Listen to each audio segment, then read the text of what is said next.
Welcome to Satsang.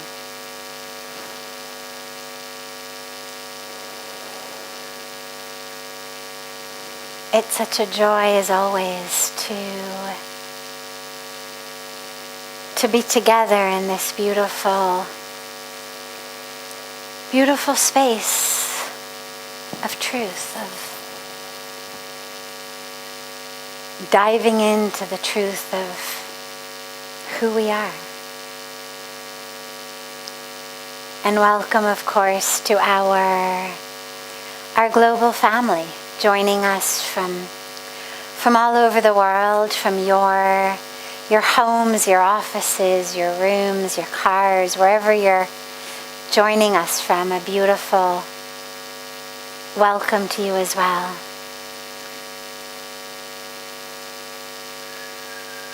We begin usually with a question that comes in advance from our global audience, and then open it up to any questions that anyone here has.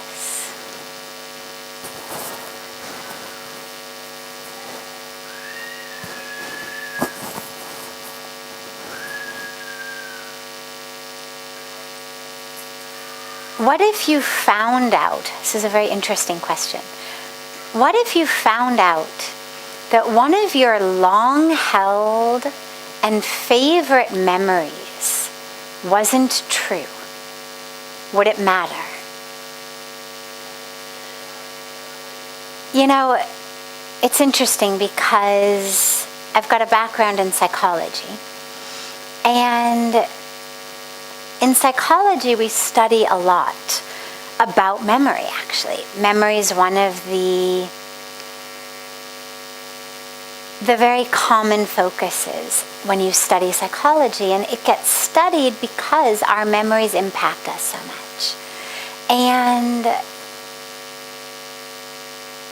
what we know is that memory, anyway, is very unreliable. If I say to you, tell me your favorite childhood memory, let's go around, and you tell me, you're going to feel like the way you are describing it is exactly the way it happened. Right? Choose any memory. Just think in your own minds right now of a memory. Now, if I say to you, how sure are you that that's exactly how it happened? You're going to say, well, I'm very sure. Because, of course, I remember it. That's how it happened. I remember it. And yet what we know is that our memory is really embarrassingly bad. We think it's great, but it's embarrassingly bad. And this, one of the reasons that there's so much research on this is in court cases. When someone claims to be an eyewitness and they've got eyewitness testimony, that's considered like, oh, if there's an eyewitness, well, definitely it's happened. Agar koi kehta hai ki maine dekha mere aankhon se, then definitely it happened. And so they've started doing all of these research, and what they found is that if they show, for example, a video to people, and in the video there's a car accident, and they tell people, pay attention to this video as best as you can. And maybe the video is only 1 minute, not a big deal, very powerful video. And then afterwards they say to people, approximately how fast do you think the red car was going before the accident? Now, some people may say 40 miles an hour, some may say 60, some may say 70. But the trick is, there wasn't actually a red car. The cars were blue and green, or blue and white, or something. But almost no one says there wasn't a red car. Everyone gives a speed that the red car was going.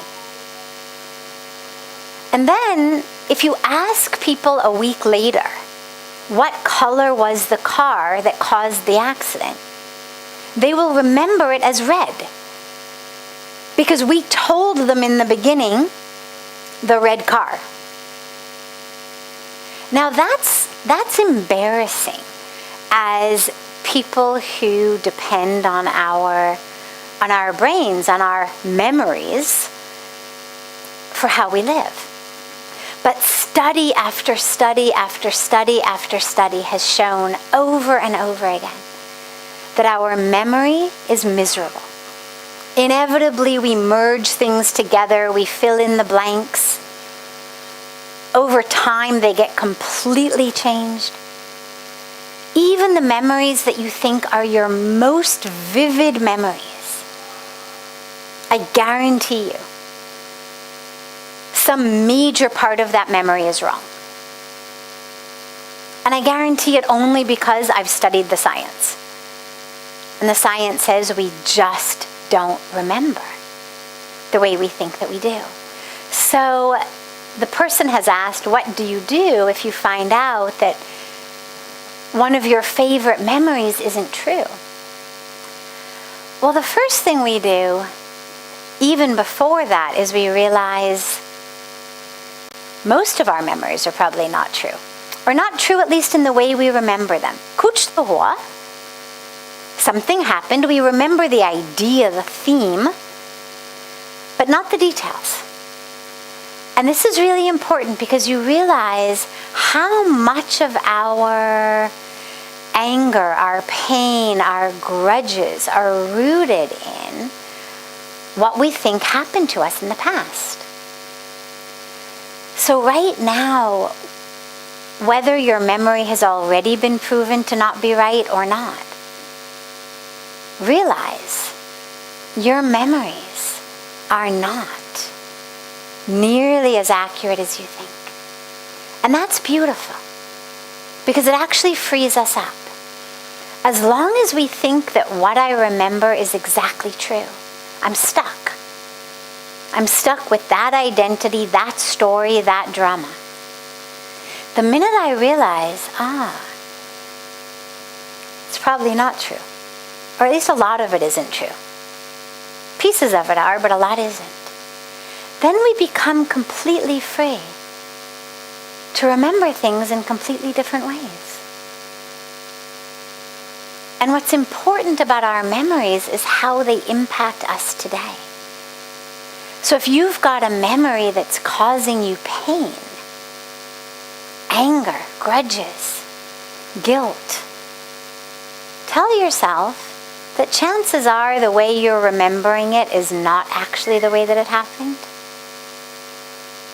And that now would be exactly the right time to let go of the anger, of the pain, of the attachment, of the guilt. And to stop living in the past. And similarly, if it's a good memory, we don't need to have these very vivid, sharp memories of goodness in the past. Create goodness here. Hold your memories. I'm not saying let go of your memories. Hold them, but hold them lightly. Hold them lightly. Allow them to bring you joy. If you've got a beautiful memory, let it bring you joy. It's not exactly how it happened, no problem. There's no fine for remembering your memory wrong. The universe doesn't, make you pay some fine for that.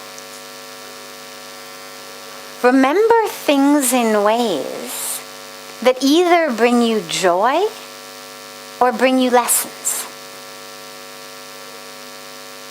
As long as we know that they're not actually accurate anyway, let's re-remember our lives, redo our stories in ways either that bring us joy today or in ways that give us lessons.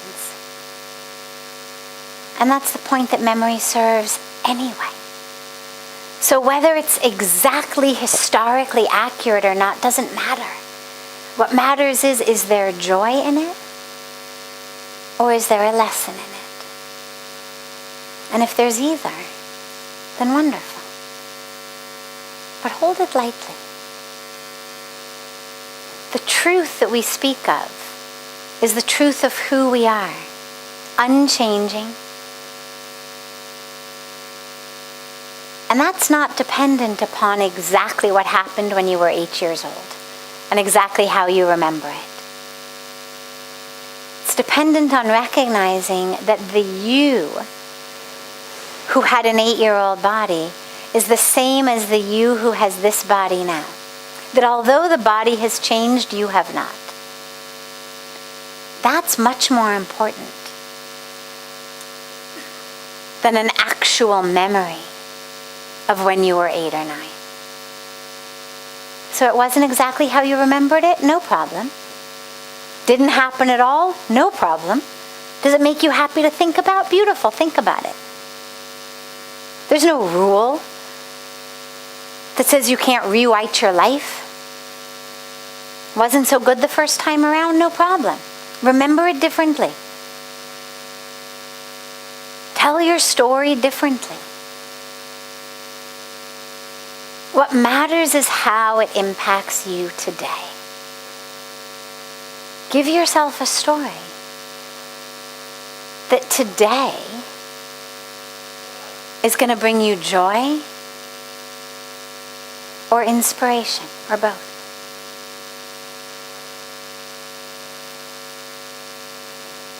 That was a very interesting question. Yes.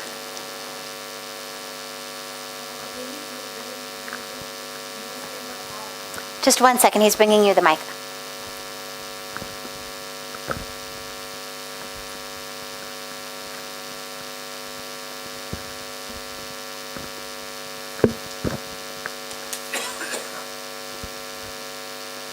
Yeah. Hello. Yes, we can hear you perfectly.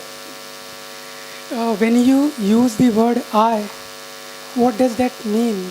What does that mean that I, what I is? And is I is not a memory?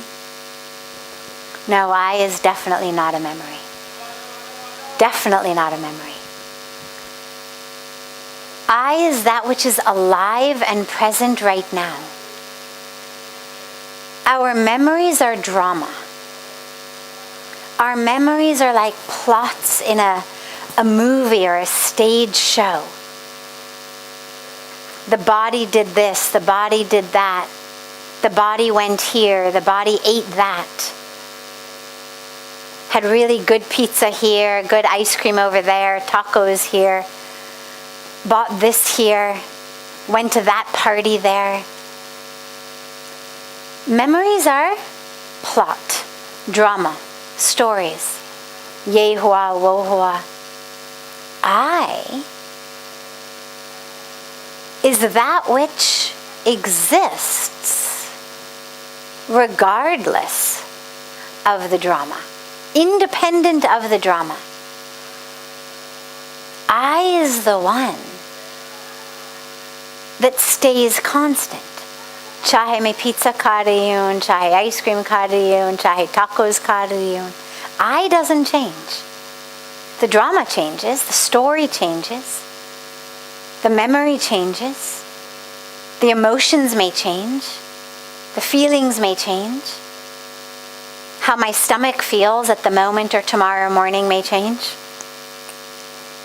But I doesn't change. I is that.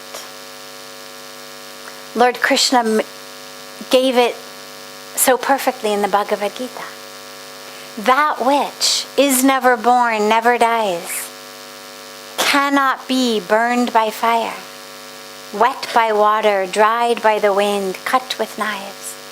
It is that all-encompassing infinite experience, infinite being, that is one with the divine, that is one with all, inseparable, omnipotent, omniscient, infinite. That is I.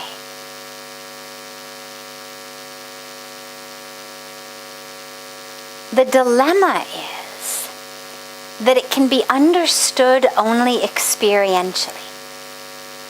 No drama, no plot, no stories.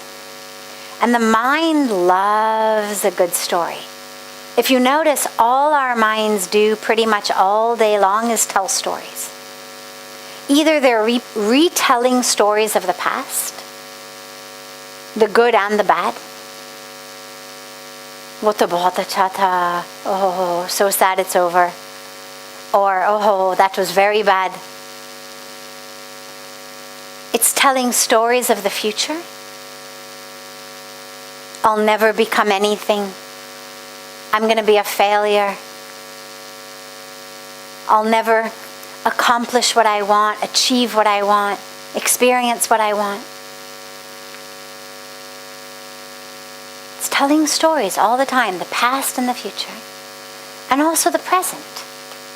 The mind makes stories of everything. You're walking into satsang. As you're walking in, the two people walking ahead of you start talking to each other. The mind says, they must be talking about me. I wonder what they're saying. How dare they talk about me like that? Hare, we're going into satsang. Amazing. Already they are gossiping about me. Now you don't even know them. You have no idea what they're talking about. But maybe one of them, as you were walking in the reception, maybe one of them looked at you for a very brief moment. And now you've got it in your head that what they saw was something that's made them now whisper about you. The mind is amazing, but it hates uncertainty. And so it always makes stories. Something happens that we don't understand, the mind will give you a story.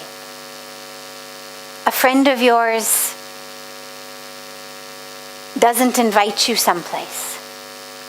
The mind gives a story. Now they hate me. This other person must have polluted them. It's always going to give you a story. It's what the mind does. I is without any stories. I is dramaless, plotless, storyless. It's that experience that is first on one level is observing the story, and then on a deeper level is aware that I am observing the story. When we speak about consciousness, that I'm able to be conscious that I'm watching this story. That's the I.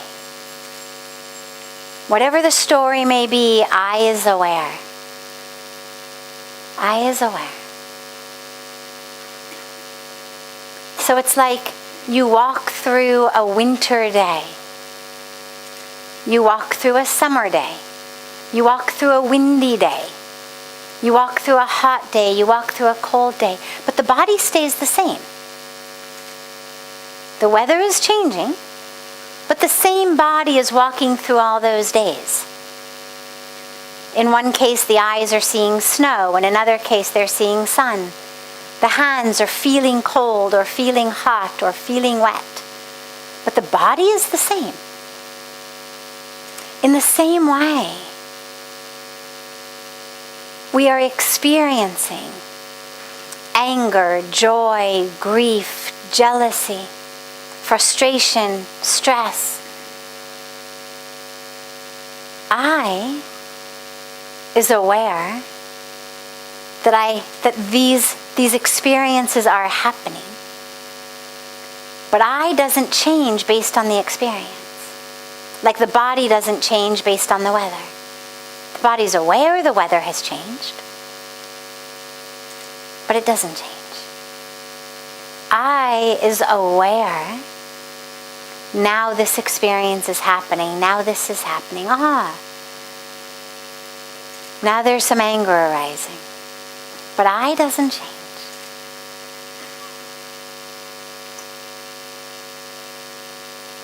Does anyone else have a question? Yes, you, and then you.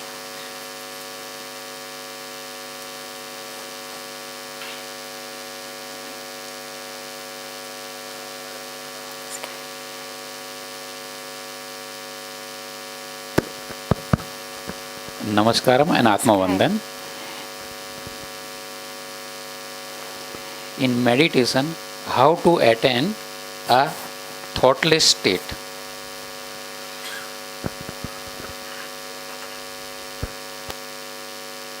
There's a lot of different ways to find that space between thoughts. I wouldn't say thoughtless, because eventually a thought arises. I think about it more as space between the thoughts and simply expanding that space.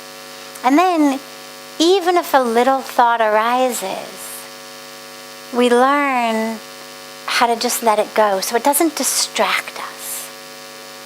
You know, it's like there are some people who are really deep sleepers. There's still noise. And maybe it wakes them ever so slightly if it's a really loud noise, but they never really come out of sleep. Maybe they just kind of turn over. But they never really come out of sleep. They stay asleep.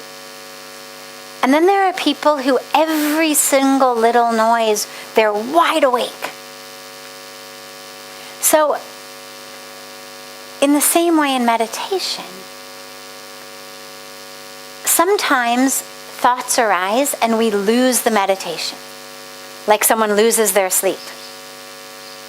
The thought arises and we just attach ourselves onto the thought.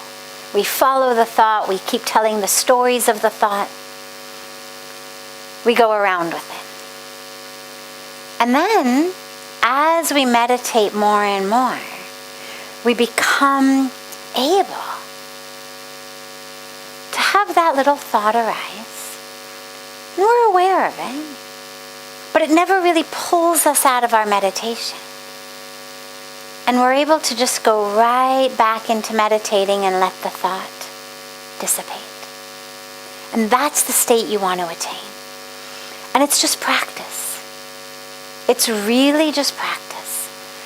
Our minds are used to being on 24/7. And so you can't go from that to just suddenly, I'm going to sit here and not have any thoughts. What we do first is we give the mind one thing to think about, one thing to do. You know, it's like if you have a puppy dog or a kitty cat or even a little baby running all over the place, peeing on your couch, right? Getting into everything, making lots of noise. Well, the goal is not to become dogless or catless or babyless. You understand you want to coexist, but to have some space in that moment from the craziness of that being in your life. And so what you do is you give them one thing. A bone to the dog, right? A toy. Something to the child.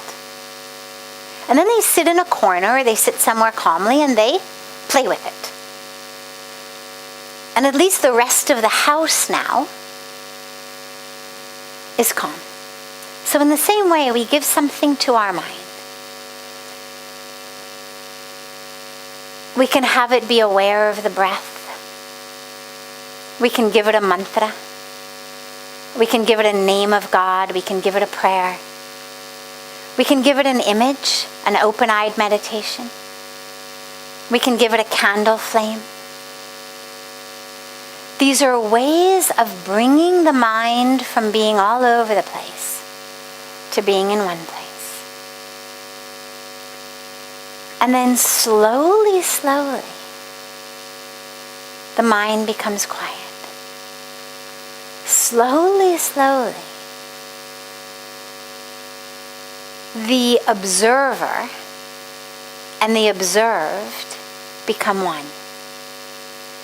The one reciting the mantra, the one hearing the mantra, and the mantra itself become one. And you reach a state where the mind just becomes very, very still. And at the beginning, it may last a moment. Just a moment. You touch it for a moment. And then it's gone. And one of the reasons it's gone is because the mind goes, I'm there, I got it. This is a thoughtless state. And then, of course, that's a thought again. So now you've lost it. But slowly, slowly, as you keep practicing, and the practice is when a thought arises, not to give into it. One of my favorite stories about this, it's a true story. Every year we host the International Yoga Festival here, and in March. And one year, I teach meditation frequently in the festival, and most of the festival programs take place in our back yoga garden. And we erect these big, beautiful tents. And I was teaching meditation in the afternoon, and for some reason, the monkeys tend to come much more in the afternoon than the morning. And we were in the tent, just meditating. I was leading a guided meditation, and suddenly you started hearing, softly at first and slowly, and then more and more, this, because it's the fabric of the tent, and it was monkeys jumping on the tent. And then some of them started dangling their arms in, and of course when people get distracted by they open their eyes. And then when they open their eyes, they see that the monkeys have got their arms dangling in the space where the fabric meets each other. And then everybody's giggling. But, it just lasts a couple minutes. They open their eyes, they giggle, they close them again. They realize, okay, it's just the monkeys. We come back to the meditation. And we were just getting really deep again when suddenly I heard wham, wham, wham, bam, bam.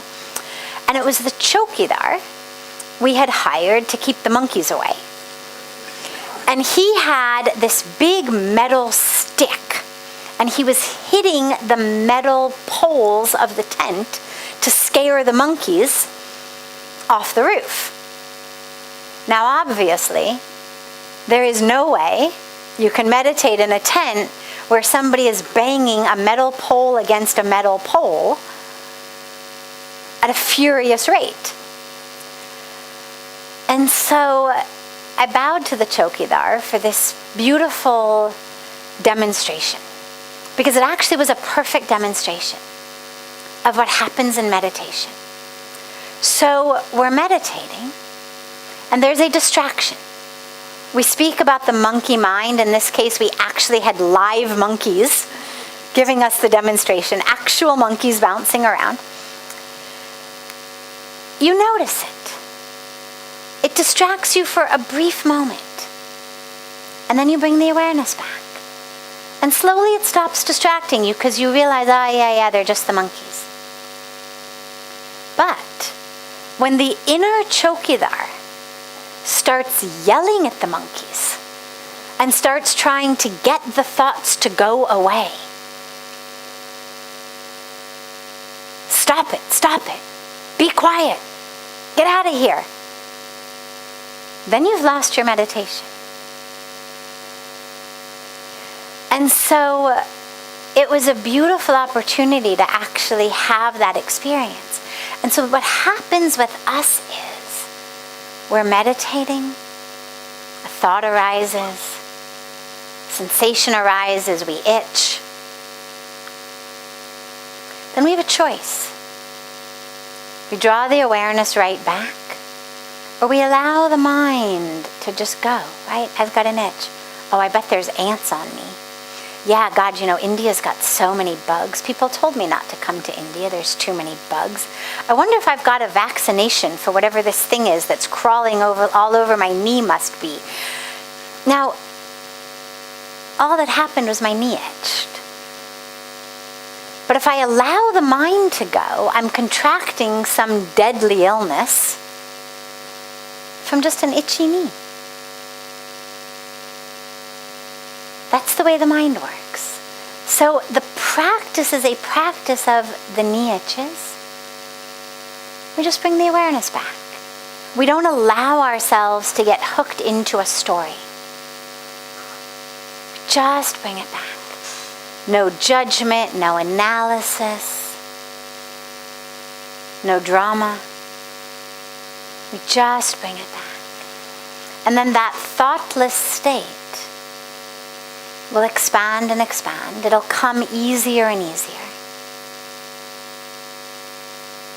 You'll find more and more space between your thoughts. Yeah, beautiful. And then you had a question, last question here.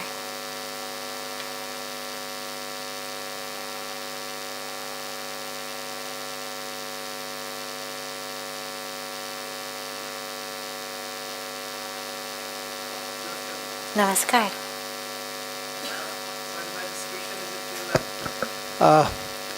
For specific, for the last 1 month or so, I am just reading about this place known as the Gyan Ganj, Shangri-La, or Siddh Yoga, something like that.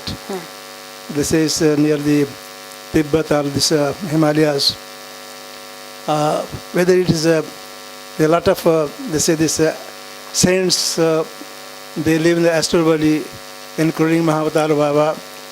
So whether it is the mental hallucination, perception, or it is real, there is contradictory views are coming. So I was a little confused. I thought I must ask you. Sorry. Yes and yes. Meaning, he says, is it just in the mind or is it real? This place of paradise, you could say, in simple English. Heaven on earth.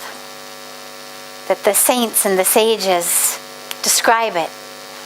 Is it in their minds or is it really here? Should we look for it?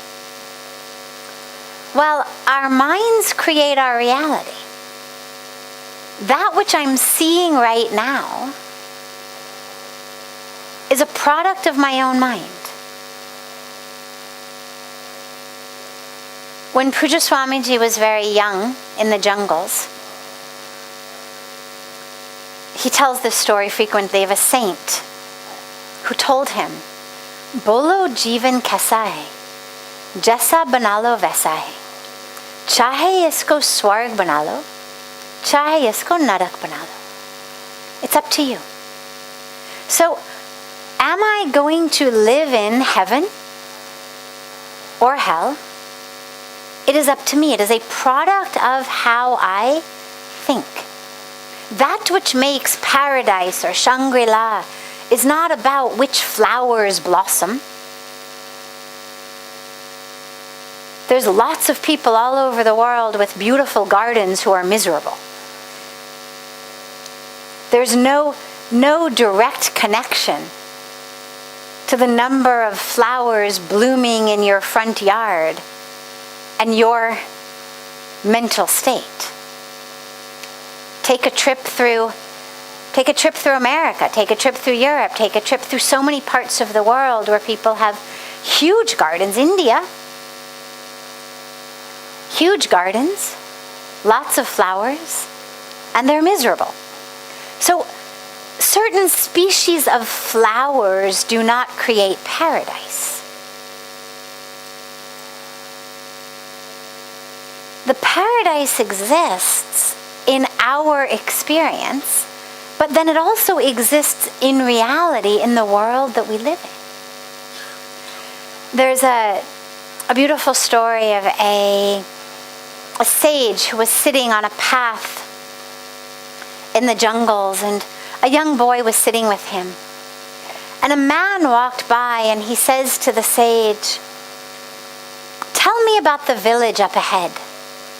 And the sage says, "Well, where are you coming from?"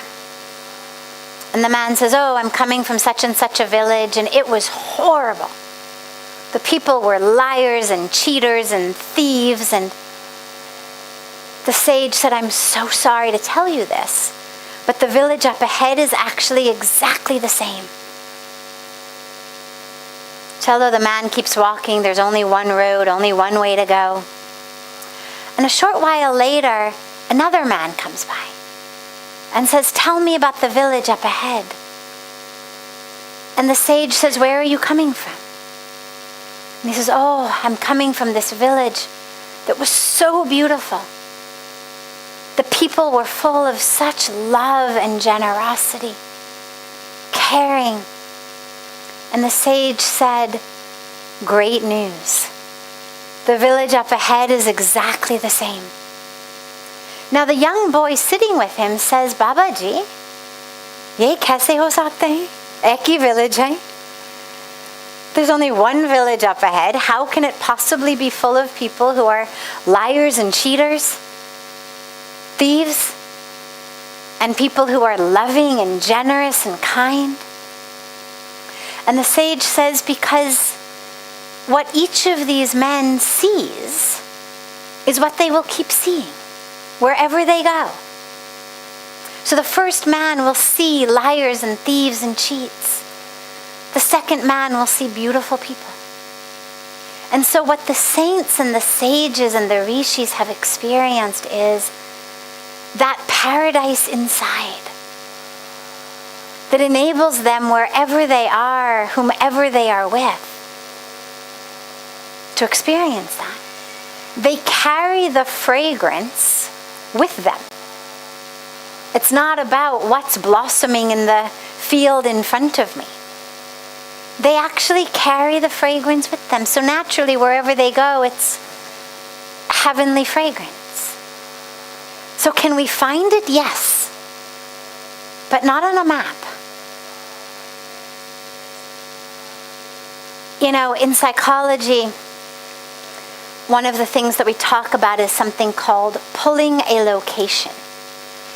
And it's slang for what it means is, oh, you're miserable, you're depressed, and you decide, I'm going to go to Tahiti, everything will be better. If I were just on a beach in Tahiti, everything would be okay.